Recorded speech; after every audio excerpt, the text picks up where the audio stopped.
All right, welcome to another edition of Metal Roots. Today I am thrilled to have with me Jim Bacchi from the band Hittman. Some of you may be familiar with them. If you're not, you need to check them out. I'm going to kind of give you a little history of them today. We're going to talk about their career. Their first album came out in 1988. Their last album came out in 2020. So we've got Jim, lead guitarist and founding member, with us today.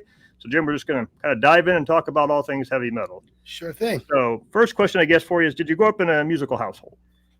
Yes, I did, actually. So I believe there was a piano in the house when I arrived, because I have an older sister and brother, a sister that's 9 years older than me, a brother that's 5.5 years older than me.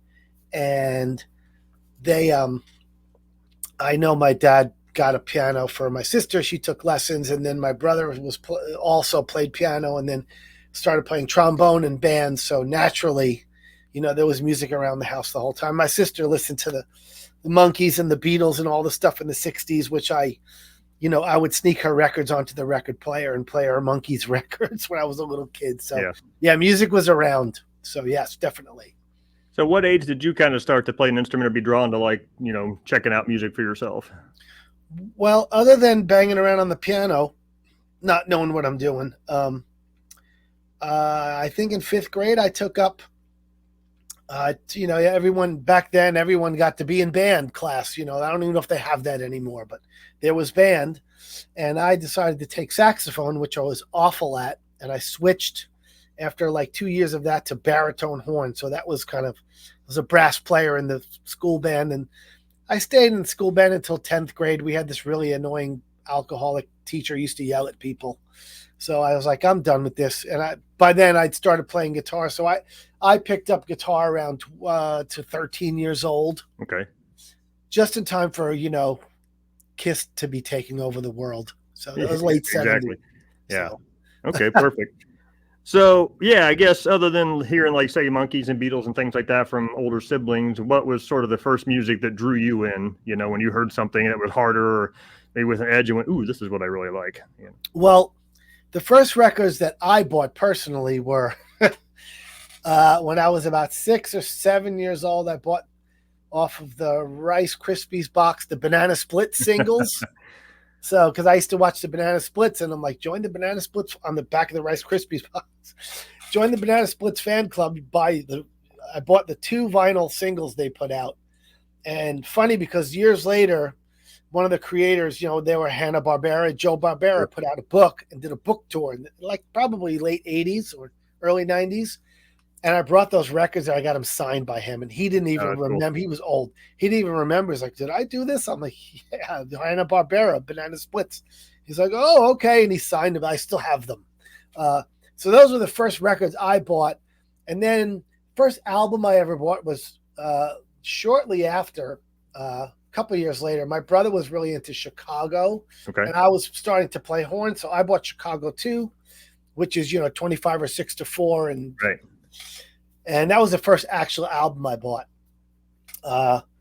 Fast forward a couple of years, I didn't have any money, so it was my older brother's record. So at the time, I remember the kids in the neighborhood, the Beach Boys were enjoying their 70s resurgence. So they put out Endless Summer, and we were all listening to the Beach Boys. So I listened to my brother's Beach Boys records, and by about 7th grade, I started getting into my own music. By that time, it's like, we're talking 76, 77. So like ELO, right.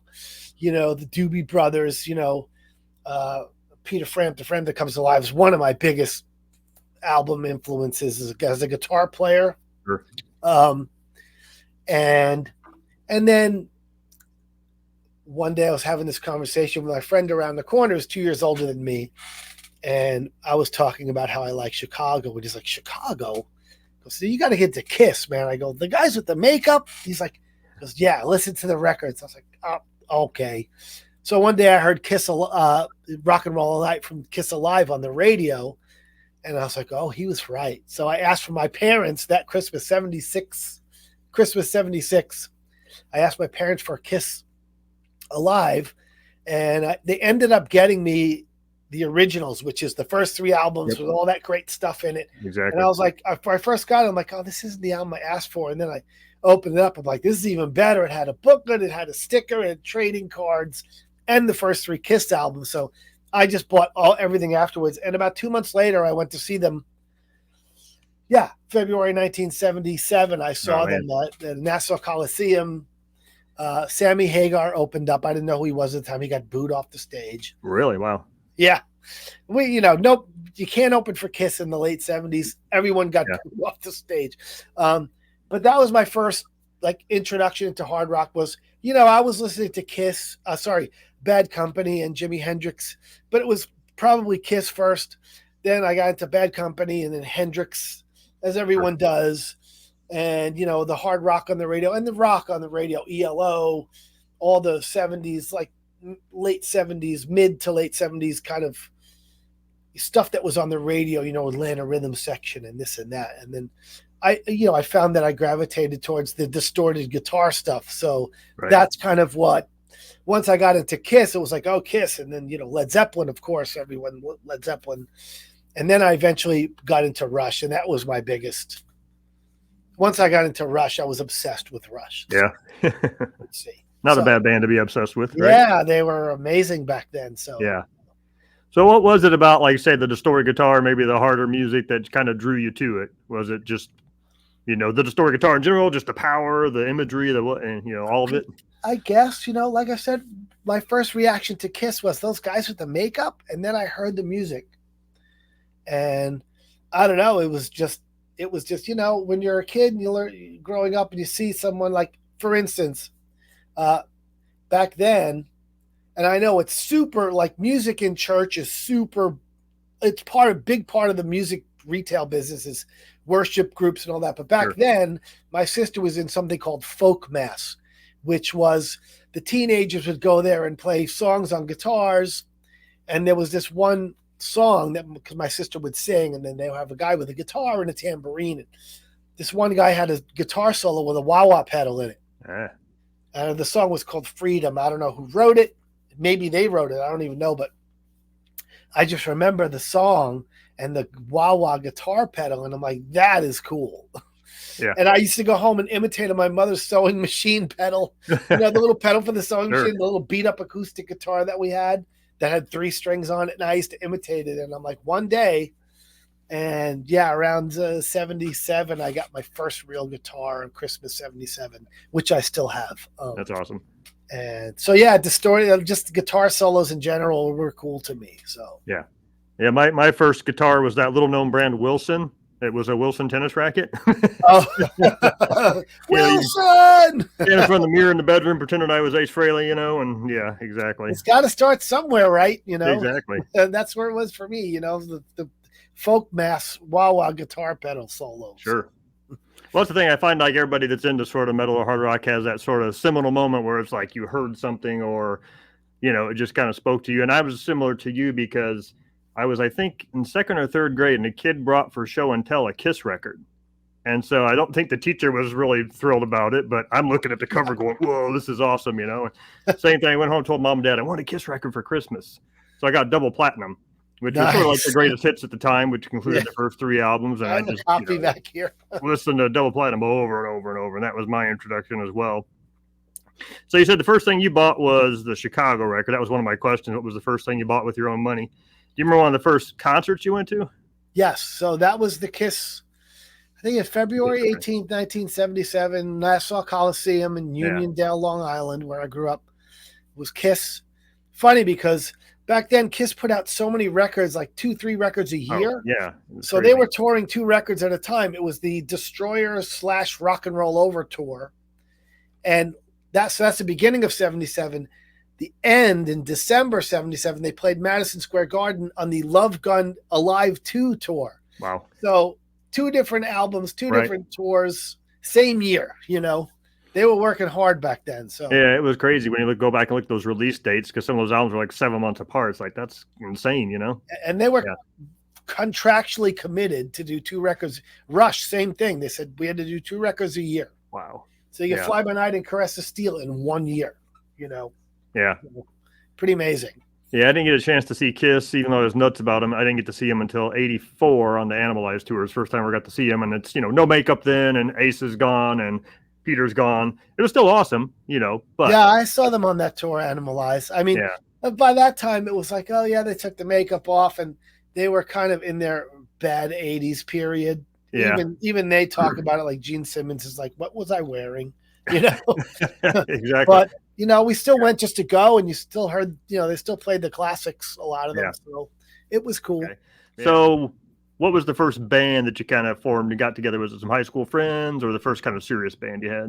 So my first band I had was the drummer lived around the corner from me, and we had another friend who lived around the corner also.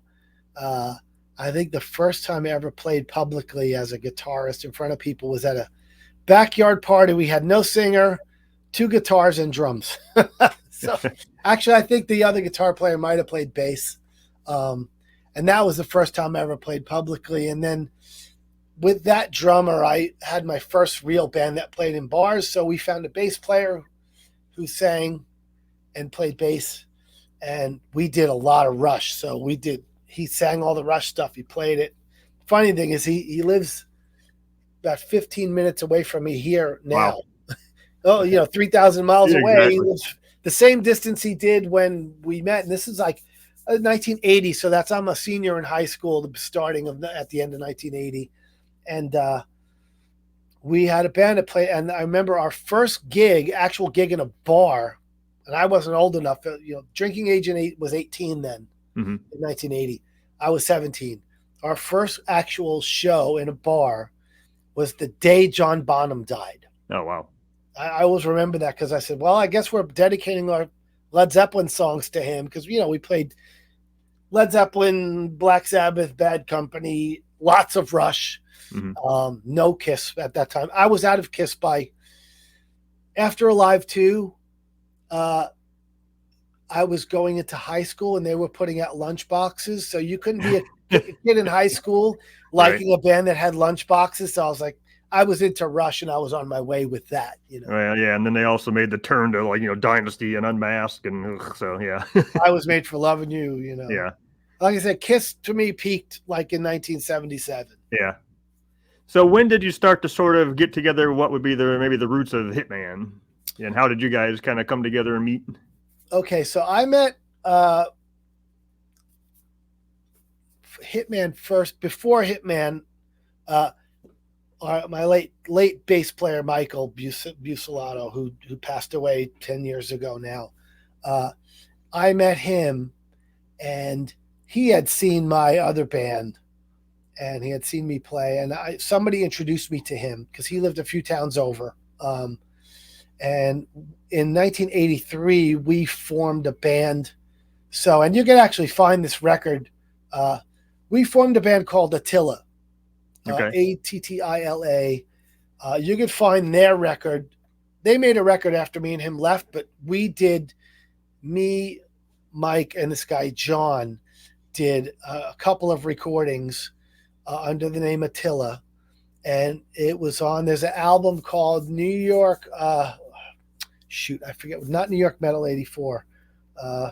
It was on the Mausoleum label. It was a compilation record. There's 2 songs on there. That's the first. I have it somewhere here. Metal Over America, it was called. Okay. And it had a lot of Long Island, New York bands. Yeah, you look for it. It's a band called Attila. We had 2 songs on there. So that's myself and Mike from Hittman. We left Attila and started this. We met a drummer and a singer from another band, and we formed a band called Raid. And that was about a year. We had Raid, and then we left and started. We found Chuck, our drummer from Hittman, who was in a band called Takashi, and we started what eventually became Hittman. And that was 1984. We ended up getting Dirk, our singer, in 1985, and made our first demo. So that's kind of when Hittman began in 1985. Okay. So our first demo, we sent it the tape traders and the fanzines all in Europe, and it became a traded tape, and eventually led us to SPV wanting to sign us. So okay. how Yeah, that it's interesting because I wasn't aware of the demo until recently, because I've got the debut album on vinyl even, but right. yeah, I didn't know about the demo, and I was kind of doing some research before I was going to call you, and I found out about the demo, and I found it on YouTube, and so I listened to it, and so Right. yeah, it was interesting. Yeah, I wasn't even aware of that back in the day. Well, funny thing about that demo. So when the 30th anniversary for that album came up, No Remorse Records contacted us, and they said, if you have any bonus stuff, we want to re-release the record. So we said, yeah. And me and Dirk both went searching through our old reel-to-reel tapes, and we found the multi-track for the demo, because cool. I always hated the way the demo is mixed. So I went to the tape. You got to get those old tapes. You have to get them baked, because the tape sticks together. So you put it. It's basically a food dehydrator. Put the tape in the food dehydrator. It makes the tape unstick so you can get the information off it. Okay. And after that, you can't use it. So I got everything transferred to digital. And I was able to remix, because that tape we put out, we probably sold 50 or maybe 60 of them tops. But, everyone taped and traded them. So sure. Third and fourth generation cassette, tons of hiss. I'm like, this is going to be a real treat for people who were into that tape, but got like a fourth generation copy, because people used to copy and put them on lists. Oh yeah. So I said, let's, we can remix this. Let's just make it sound as good as we can. So that's what we did. We remixed it, and we included it in if you buy it from No Remorse, the vinyl, it came with the bonus of the 5-song demo tape that we put out. So, yeah, that's cool. And that tape is really the thing that got us any sort of recognition. We sent it to all the fanzines, Metal Forces, and all those fanzines in Europe, and they wrote about it. And we got good reviews, and people started contacting us about it. Sure. And that's how everything kind of got started from that. Okay. So did you guys kind of just pool your finances to make that first demo yourselves? And it was, a couple $100 probably. Yeah. It was 8-track recording, really lo-fi. We did the best we could. Sure. I've been in the studio a few times, but that was our first time together in the studio. And we were together. I mean, Dirk was in the band probably 3 months when we did that tape, maybe 2 months. Very short. We were in a hurry, because me and Mike, the bass player, and Chuck had been working in the room trying to find a singer and writing songs. So once we got Dirk, we just moved very quickly to get that, because we were in a hurry to get out there and get going. So. Sure. Yeah. So how did it come about then from 85 to 88, 3 years later, to you guys getting signed and getting a first, official album out? So we made that demo tape, and we hadn't played a show yet. We found another guitar player who was a guitar player in a band called Alien. They had a record on the Mongol Horde label, like Takashi did. Okay. And he joined the band. So we finally had our full lineup. We got our first show, which was opening for Stryper. In 1985, at a sold-out show at Nassau Community College in New York. Wow. At least 1,000 people. That was our first show.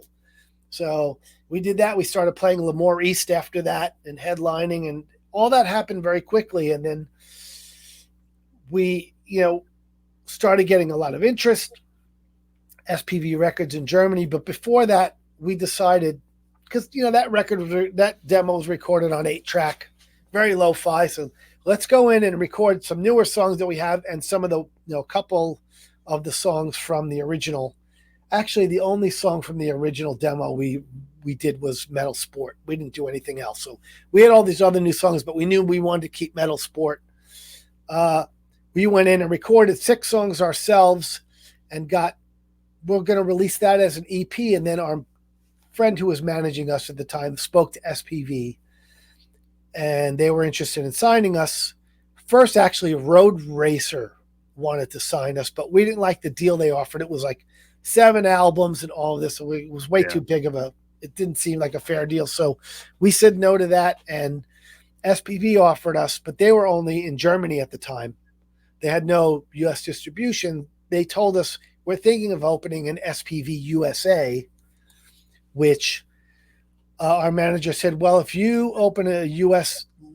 Division, we'll sign with you, because we want to have U.S. distribution. Yeah. So they said, okay. They opened the U.S. office. They gave us money to finish the record, which we recorded four extra songs. The fourth one we didn't get to finish. I wish we had, because it was this big epic song.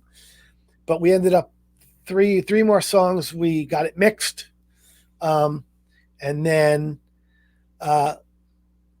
that's how that happened. And then the day our record was supposed to come out, the label, the U.S. division, I don't know the real story, but the U.S. division just closed. Like the day our record was supposed to come out, and the office was right near our drummer's house, and he went over there to see what was going on. He saw people running around inside there.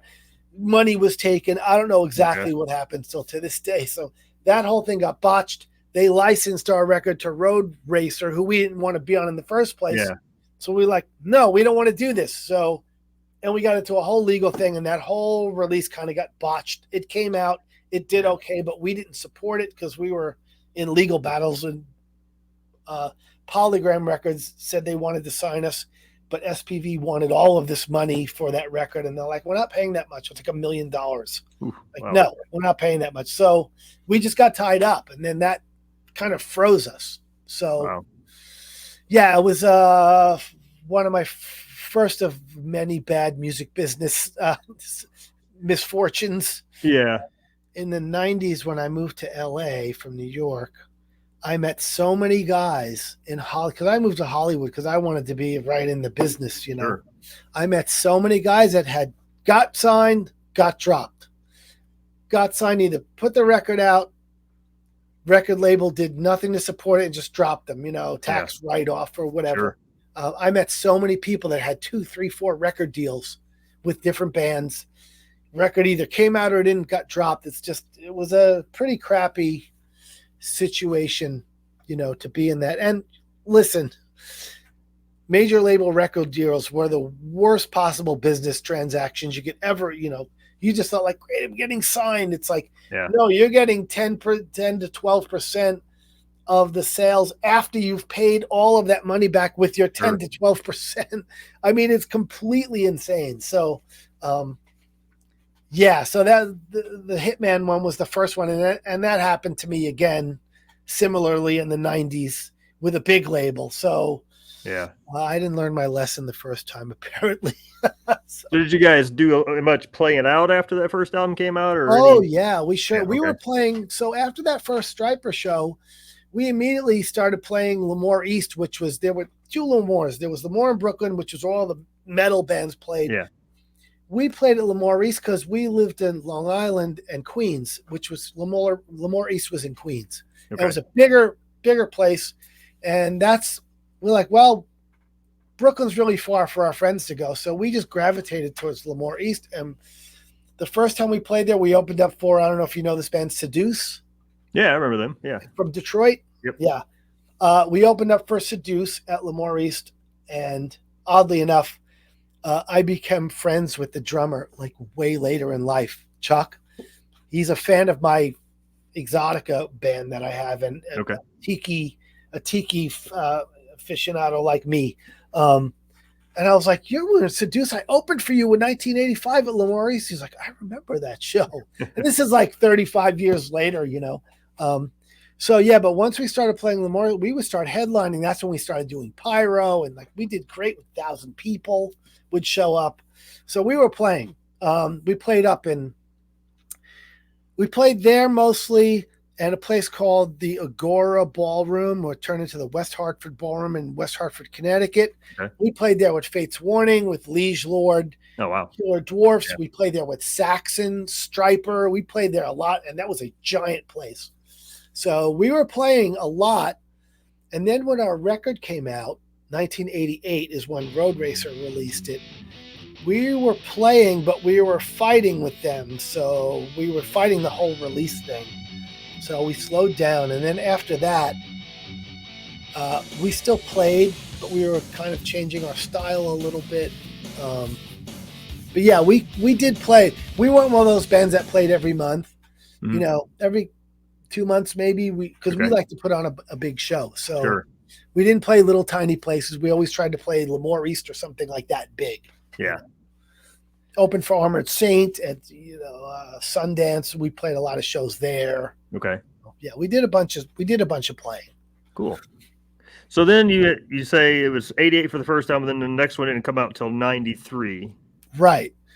And so how did that one kind of come about, and like say different label and everything else? Same label. So was it? Okay. It was same label, but it was SPV, not Road Racer. Okay. So we eventually got over our anger at SPV, but we had done a whole bunch of style changing. Yeah. Because what happened at the end of the 80s was, if you were a metal band, you had to be thrash. It was either like extremely heavy or extremely like glam pop metal, Right. hair metal, whatever they call that. And we were in that middle section. And a lot of bands that we knew, Fates Warning and Armored Saint and all those bands, they were all kind of like, well, we're not Metallica and Slayer heavy, and we're not as melodic like a Poison type of band. Sure. So there was that weird, and because kind of metal got so extreme and continued to, that we were in this weird area. So we didn't know what to do. Like, we don't want to be a thrash band. Mm-hmm. We don't want to be a glam band, but we definitely leaned, like, we were big Queensryche fans. So yeah, we kind of leaned towards that Queensryche and some of the more poppy stuff, because we still loved Kiss and, Great White and all those bands. Rat, we loved those bands when they came out. Mm-hmm. So we liked the melodic song stuff. So we ended up going more of that direction and less with the heavy. But so Viva Machina, that second album, was 4 years of being frustrated and trying to figure out what to do. So that's why that album sounds very confusing.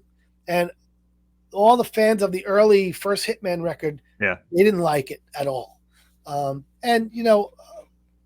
It makes sense, because if you were into metal sport and caught in the crossfire and those kind of heavier songs from the first Hittman album, some of those songs in there that I don't even, and I wrote them, I'm just like, oh, that was a bad choice. But we were trying to get a record deal. We wanted to get a big label deal. So I guess you could call it selling out. We were just like, we didn't want to be a thrash band. So I was like, okay, let's write something that will get us a deal so we could continue to be a band and do stuff. Yeah. So we went in a more melodic direction, but a lot of that record was really good. It was just not Hittman. Like, some of it was really progressive and like Queensryche, and then some of it was like kind of Bon Jovi, and we had ballads, and it was a great record.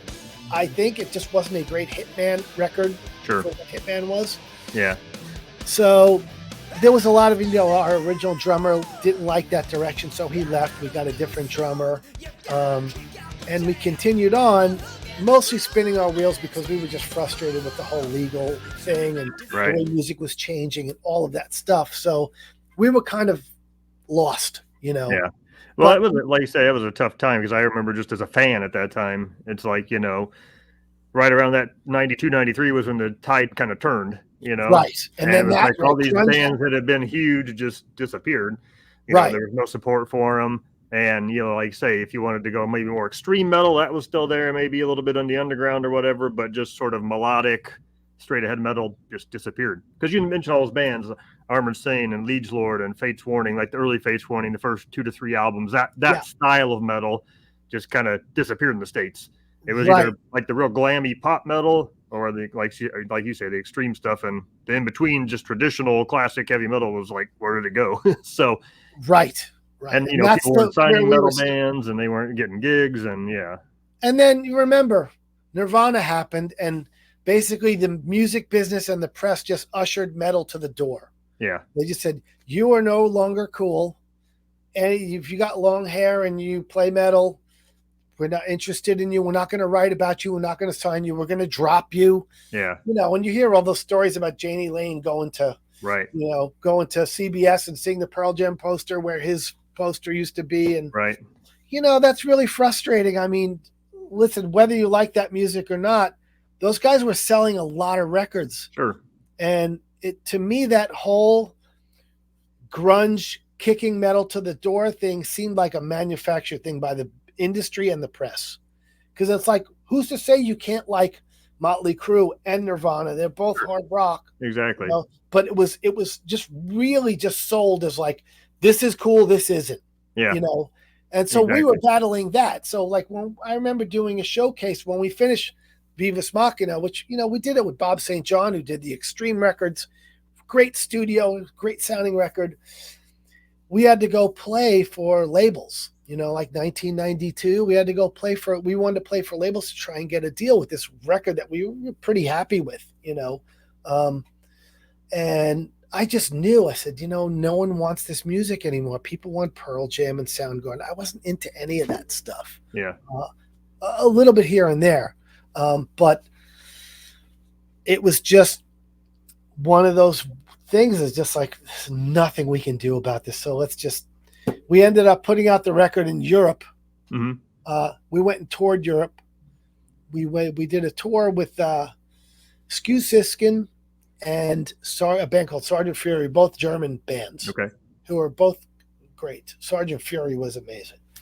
We had a great time. We played mostly to big places that were really empty because no one cared. No one cared about metal anymore. So it was tough. And and that record supposedly, they put out a couple of singles from Viva Machina, Say a Prayer for Me, I think, and Words, which is a ballad, a really great ballad that Dirk wrote.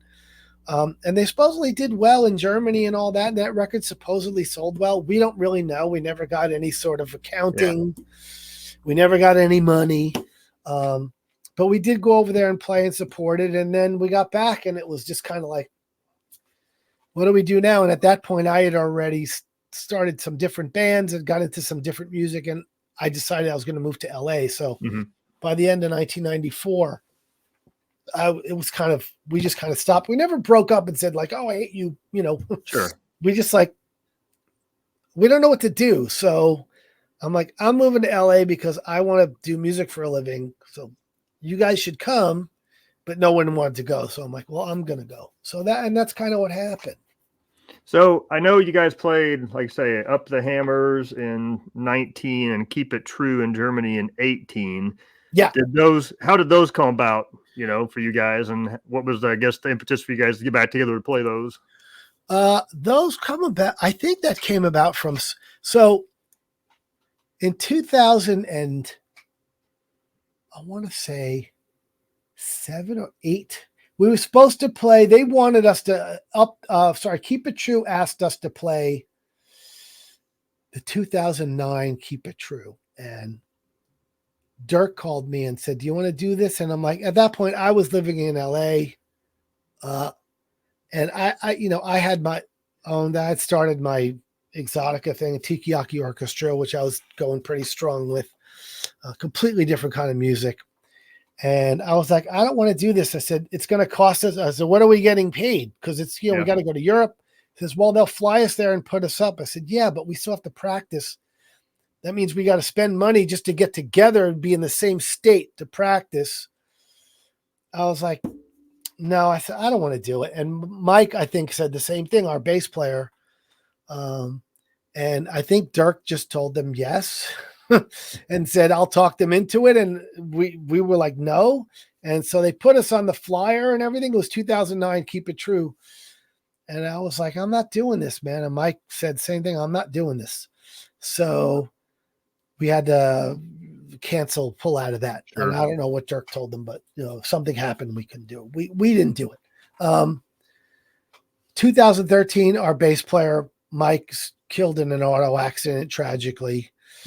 So we all got together. I flew back for the funeral, which is crazy because I had the drummer in my band at the time, the Tikiyaki Orchestra band that I have still.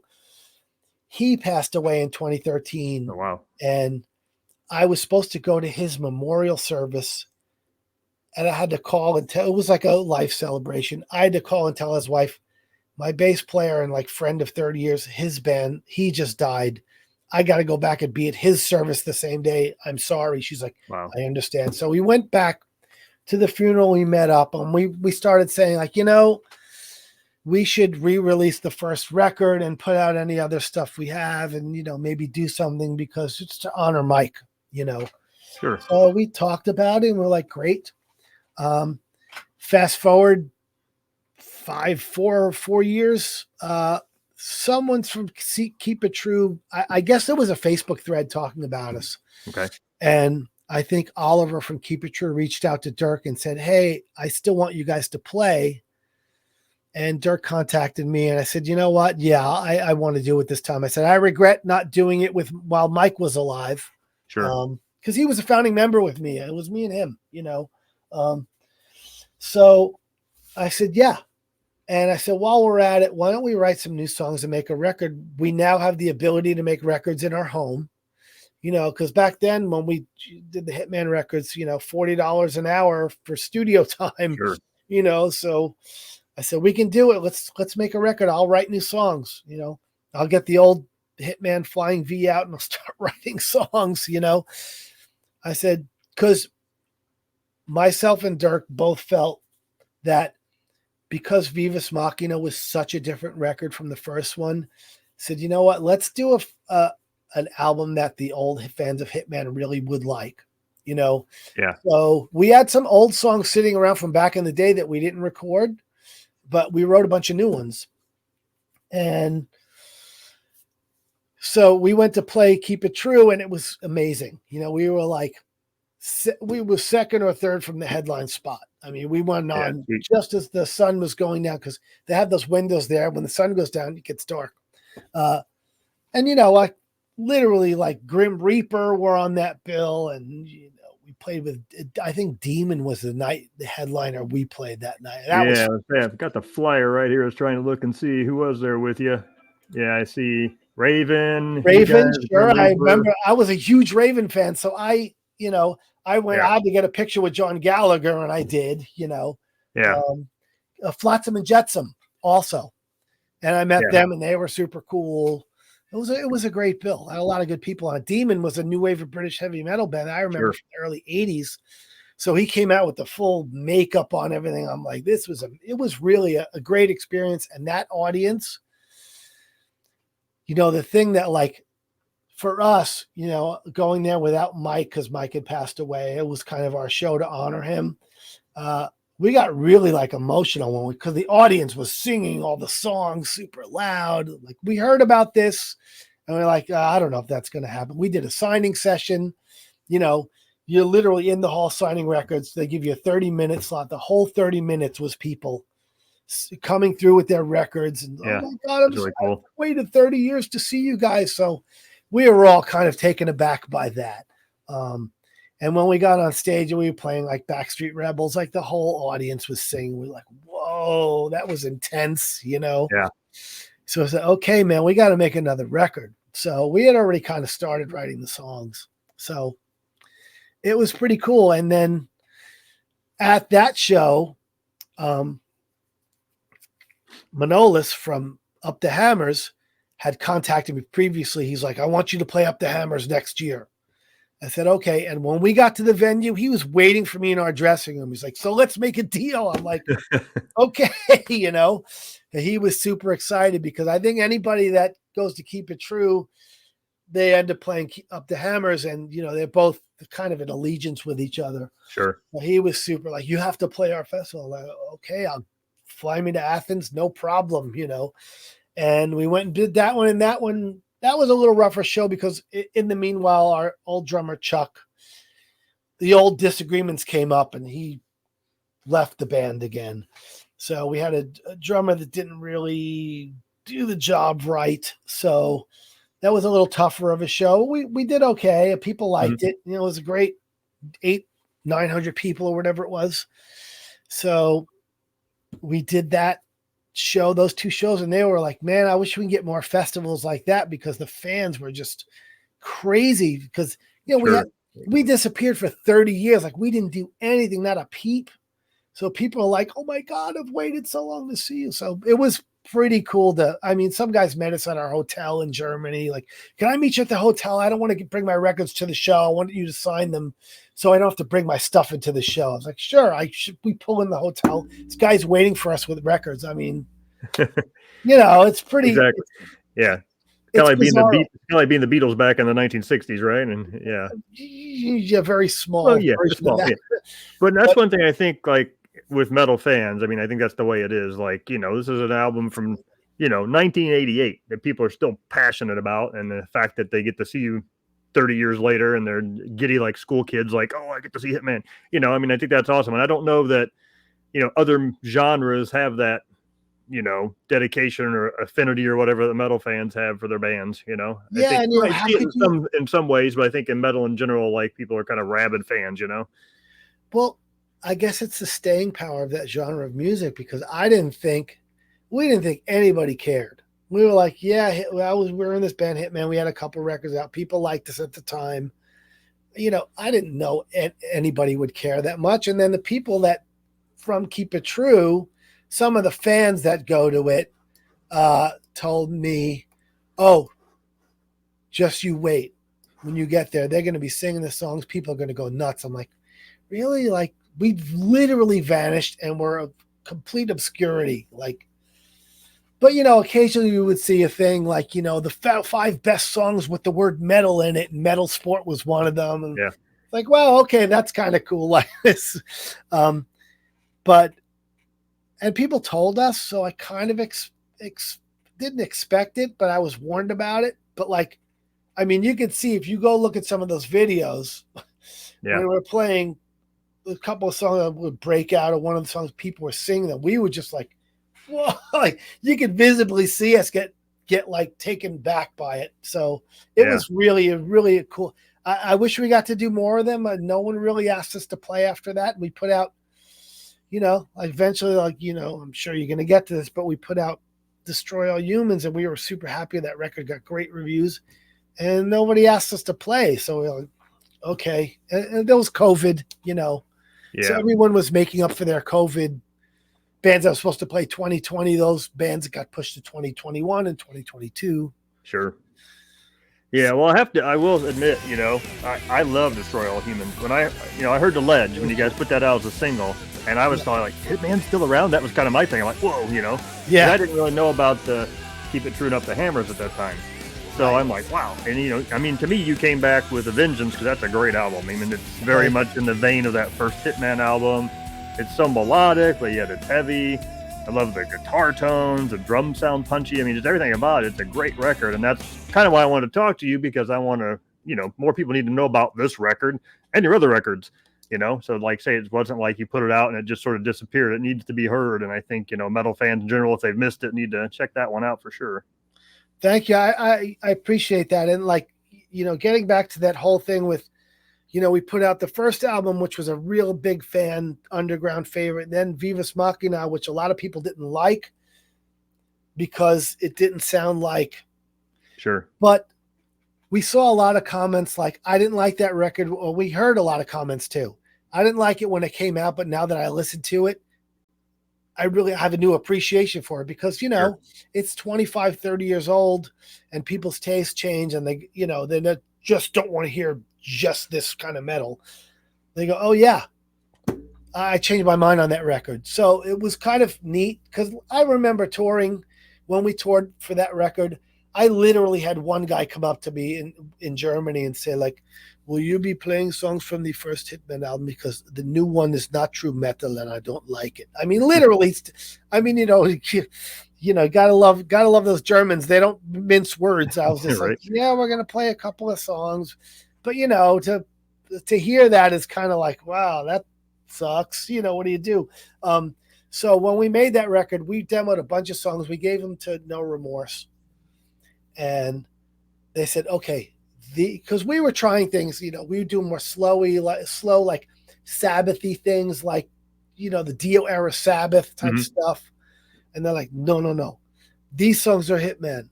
If we want to bill you as Hitman Returns, we have to use these songs. These other songs, we'd have to bill it differently. Like, it's a new Hitman record. It's different. But if you really want to come back as the return of Hitman, these songs. And I said, okay, by the way, I demoed, because I went ahead and demoed the songs that we had from back in the day that we never recorded. One of them I had to pull off a video from a Limelight show in New York. We played the Limelight. I had to go back and listen because I forgot how it went. I'm like, okay. I went and demoed the whole song, and they're like, oh yeah, these have to go on. These are like sound like old Hitman, because they were old Hitman songs. That was Out in the Cold and Code of Honor.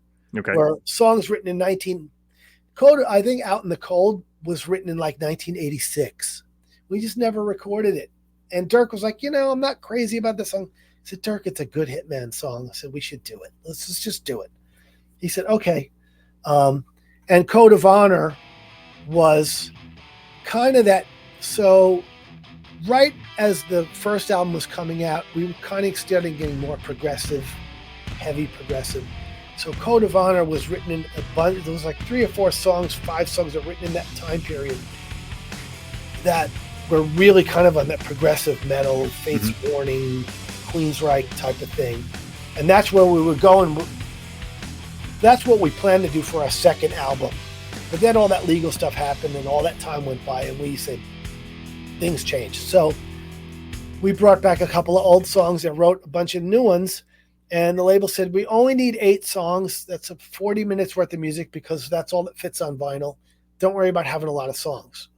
So they picked the songs that they thought were really, they said, you could do these, but these are the real ones that because these guys like No Remorse and Manolis from Up the Hammers and Oliver, they were Hittman fans. Right. Because they're younger than us. So they were fans. So we were going to listen to them because this is what you like about Hittman. Okay. So we trusted them, and they were right. When we put that record out, everyone said, oh my God, I can't believe 30 years have gone by. They still sounded just like Hittman, And I was really proud of that record. And that was kind of, for me and Dirk, especially, that was our, let's get it right this time and make a record that the real fans of Hittman, the early first record, let's give them something that make up for that second record that was kind of a misstep, if you will. Sure. Well, I was just going to say, like the Ledge in general, just, the way it starts out and that little melody lead over that drum pattern and then just, the nice kind of open chords that Dirk's singing over. Yeah. And then it kind of kicks in a little heavier during the chorus, and that chorus is so infectious. In fact, I was driving around the other day listening to it, and as soon as it was done, I hit play again because I love that song so much. It's just very catchy, Yeah. But you guys totally nailed the sound, Yeah. Yeah, I was really, when he sent me that, I was like, well, there's the single. I wrote Destroy All Humans. He wrote a couple things. We wrote things together. The Assassin was John, our guitar player's kind of, that came from him. And then me and Dirk Dirk wrote the crux of that song. I added like the intro or the outro things. And, we did it that way. But we were doing it 3,000 miles away, so we're sending files. Yeah. Well, that's the other thing. I got to give Dirk credit because, vocalists especially, time just takes a toll on your voice. It's just human nature, right? And it's tough. Yeah. But, for you guys come out with that album 32 years later, after the debut, and Dirk's voice still sounds great, Yeah, and that's the response we got. It's like, wow, he still sounds just like him. Yeah. Yeah, so, I was very pleased with Destroy All Humans, and unfortunately, because of COVID, again, it's just like kind of typical Hittman luck, bad timing, and because if there was no pandemic, we probably would have gotten a lot of more offers to play shows and tours and things like that. But the whole world shut down. We put it out basically in the kind of middle of that. So yeah.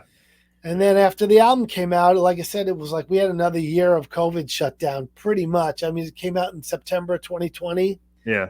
We had close to a year before anybody was going out and doing stuff. So, and basically what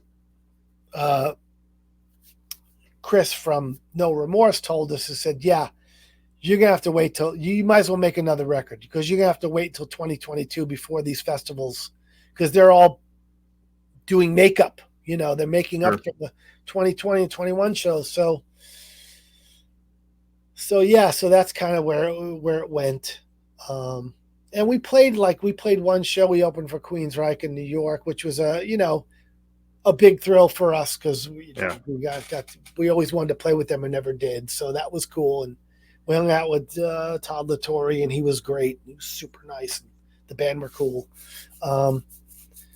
And then we had a couple other shows that we got canceled, and we live so far apart. Sure. And so now I just kind of at this point, I'm just like, guys, I don't know if I have it in me to. This is too much. It's too much work just to get anything done with the band. So Yeah. I just, yeah. So I appreciate you wanting to tell people about Destroy All Humans, because I don't think that record got enough of its due. Sure. Yeah, I agree. You know. And that was going to be my next question. Do you have any plans for, future Hitman records or recordings, or if you got asked to do like a show like Keep It True again, would you go? And a show like Keep It True, maybe. I don't have any plans to work on any new Hitman material right now. I had some things left over from the last. I know Dirk had some songs, but like I said, it's a lot to do. Sure. I feel like Destroy All Humans was a really great way to make up for what people saw as a misstep in Vivus Machina. And I remember actually someone asking us that in an interview, like, did you do this just to kind of make up for that and say that you're back and blah, blah, blah. And I said, I don't know. That's a good question. Maybe. I mean, at the time I planned on doing more, but it's very difficult. We're older guys and traveling. And so I'm not going to say no, but I don't have any current plans to do any new Hitman recordings. But, if someone wants us to go play a show with us, a festival with us 2, 3, or 5,000 people, sure, I'll do it. I'd be happy to do it. I know. So our bass player, Greg, who was a childhood friend of our original bass player, Mike, who I know since I'm like 16. He lives, here in California, and he's like, we should do Hitman. I said, it's a lot. It's hard. I said, so I'm not gonna. I put a lot of effort in, and I just don't have the time right now. But I'm sure if we got that offer, I could call him up and he'd be like, hell yeah, let's do it. And I'm sure Dirk would probably do it too, and John would probably do it too. So yeah, I'll never rule anything out, because if people want to see it, I'll be glad to do it. There was a time when bands would just hit the road and go and be able to do it. But gas is $4.50 a gallon here in California. Oof. A sandwich is $12. Yeah, right. How do you survive? These clubs don't want to pay you anything. Yeah. And you got to drive those big distances. And for us, we're all older guys. I don't want to go on tour in a van. Yeah. Yeah. Yeah. The appeal of the road trip gets a little less thrilling the older you get, I think. Right. When I was 20, that's all I wanted to do. And unfortunately, I didn't get to do nearly enough of it. I did it some in my 30s. And even at that point, I'm just like, man, the volume, the ringing ears. Yeah. And just sitting in a van, it's like, it's funny because I'm friends with Kurt Vanderhoof from Metal Church, who lives out here in California. And he was talking about how he used to do, he stopped touring with Metal Church early because he said, you know what? He goes, the 1 hour a day of playing and the rest of the time, you can't really do anything. You're on the road. So it's a huge waste of time. He said, so I think he said he was doing front of house for Trans-Siberian Orchestra early on. He was. I saw him when they played here in Peoria. I saw him running the soundboard, and I went and talked to him. Yeah. And he said, he goes, when you're on tour, it's like you're working for that hour, and then the rest of the day, I can't go record an album, but the other 20 hours of my day, it's a big waste of time. So I just stopped going on the road. Now he goes on the road with Metal Church and they do shows and this and that.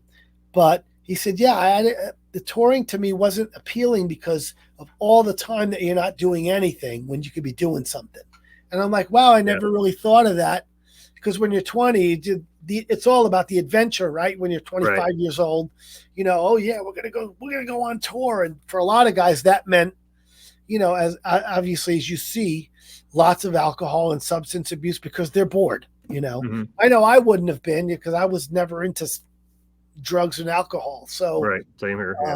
But a lot of people, that's why that happens. So I couldn't imagine being a band touring these days. I guess it would be fun when you're really young, but I don't want to do it now. No, well, and like say, the older you get, I mean, you get past 30, and chances are by now you probably have a family, or you're married. You've maybe got a mortgage, you've got bills, so you can't just take off for 6 weeks. It's like, I gotta have a paycheck coming in to pay the bills. Right. A And couple of weeks in Europe, though, could Yeah. be fun. You know, going to Germany to play Keep It True was totally fun. Going to Greece. Yeah, When we went to Athens, we saw the ruins, all of that stuff. yeah, that's cool. It's great, you know, because you're there for eight days, maybe, you know, Mhm.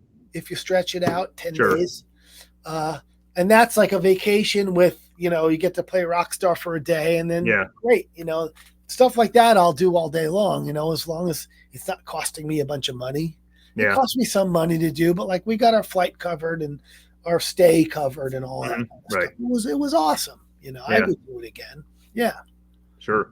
So In terms of music, obviously you've been into it for a long time now. So what are some of the newer bands that might, be tripping your trigger these days? Stuff you like to listen to? Not even just metal, just anything in general that you kind of like to listen to. I listen to lots of all kinds of stuff. Like I said, I have a whole nother side of me where I have this band, the Tikiyaki Orchestra, which I've had for 16, 17 years at this point, 5 records. And it's basically tiki lounge music. So like those thrift store album covers with the girl in Polynesia on the front, it's that music. It's a 7-piece band. It's vibraphone and percussion and guitar and piano, and it's complete 180 from metal. Because I'm musically very curious. In the 90s, I had a power pop band that got signed to Puff Daddy's label, Bad Boy. Really? Okay. Yeah, we were on there. We made a great record with Mike Klink, who produced Guns N' Roses' Appetite for Destruction. They never put it out. Same thing that happened to me with Hittman. Kind of happened all over again. I ended up putting it out myself, and that was more like a Cheap Trick, Beatles, Foo Fighters type of thing, rock, but way more Beatlesque. So I've gotten into all kinds of things over the years, and now lately I have this new band called Max Boogie Overdrive, which is a stoner.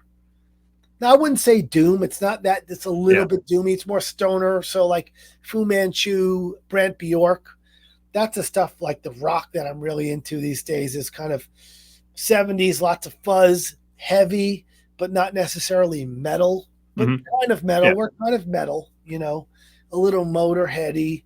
Yeah.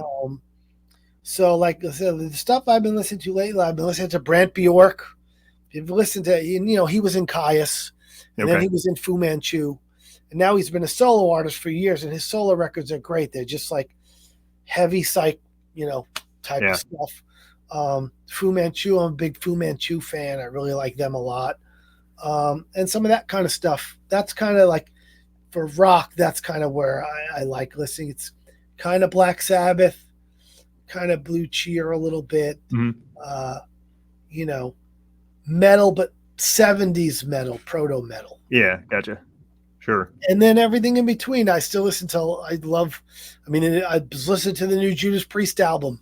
Yeah, it's great. Which is just like, a lot of people said, oh, it's better than Firepower. I disagree, because Firepower to me was just like, wow, that was like one of the best albums of their career. I couldn't believe how good that album was.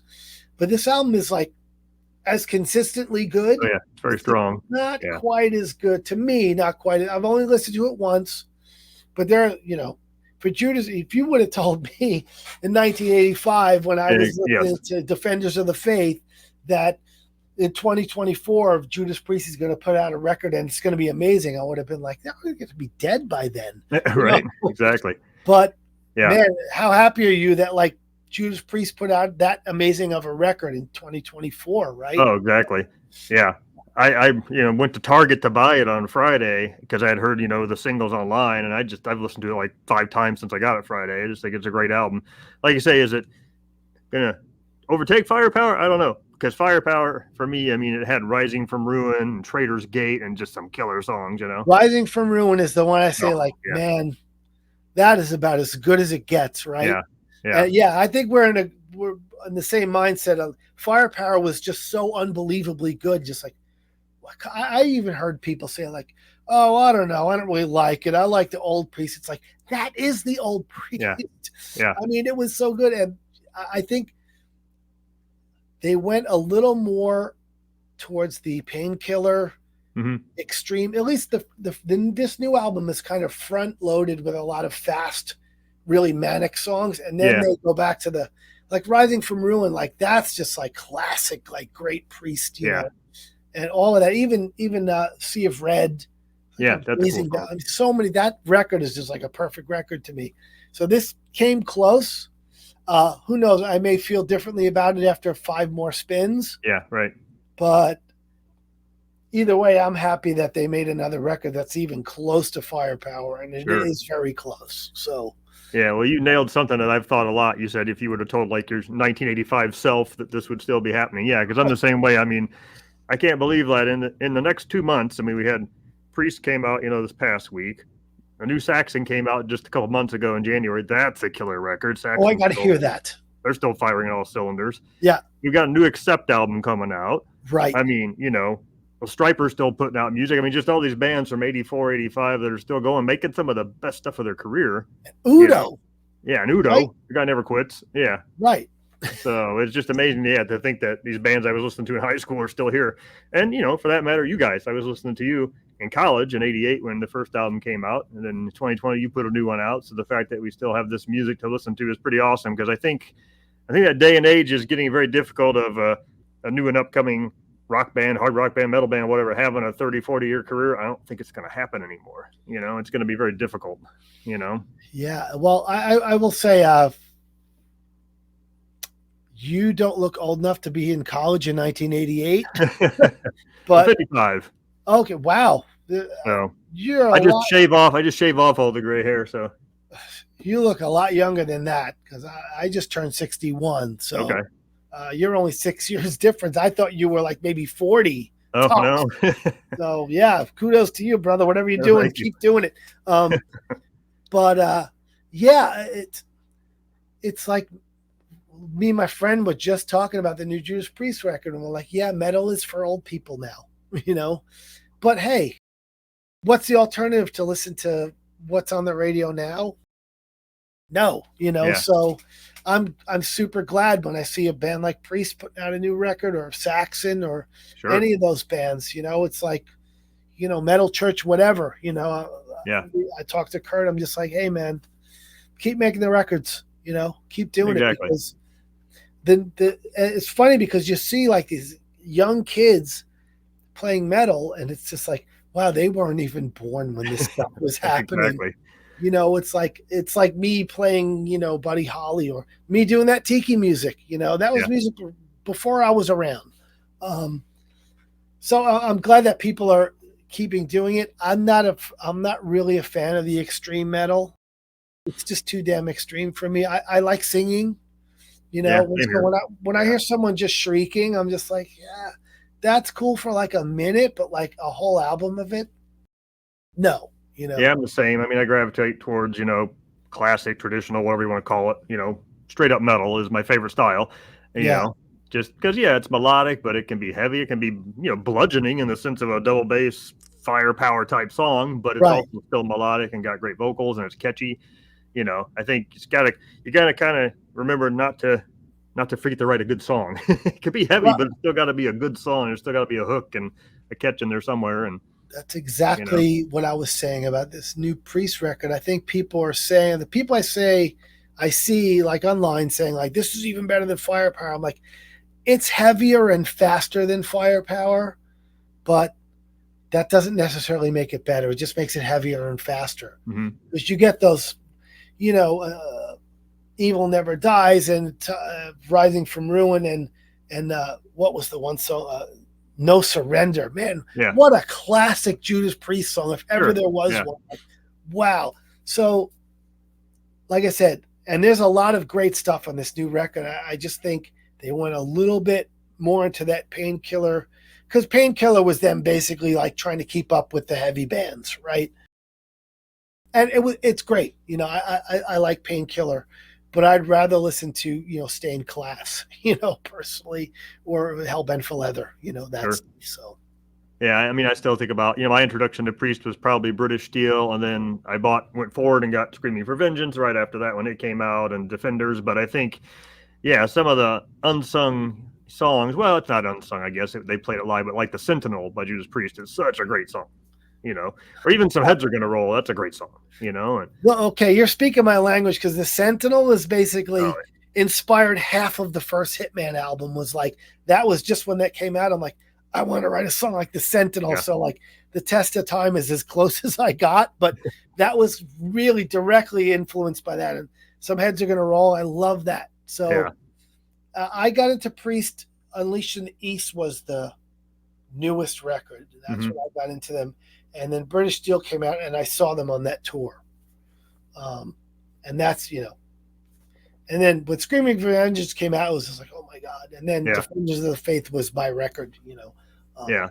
I still think that's probably one of the best opening 1-2 punches ever has to be the Hellion into Electric Eye. That's just like perfection. And when they did it on that tour, and they had Yeah. all of those lights, and he came out on the motorcycle, you're just like, oh my, Yeah. It was incredible. And then on that tour, Iron Maiden opened up for them. Oh, So, wow. Number of the Beast, Iron Maiden. So I actually saw them with Paul Di'Anno. Wow. Yeah. Yeah. The benefits of being old, I saw Rainbow with Ronnie James Dio, Sure.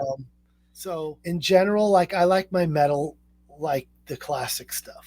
Yeah. UFO, Judas Priest. UFO is really a hard rock band, but like, Sure. Priest, Accept, Maiden, that kind of Yeah, stuff. exactly. Where the metal that I Dio, Yeah. Rainbow and that stuff, that's Sabbath. Basically, the song Black Sabbath to me invented what heavy metal is. That's the ground zero for metal. And then Judas Priest came along and took Black Sabbath and sped it up. Yeah. And then a few years later, Iron Maiden came and took what Judas Priest did and sped it up. Yep. And then Metallica took that and sped it up, and then on and on and on.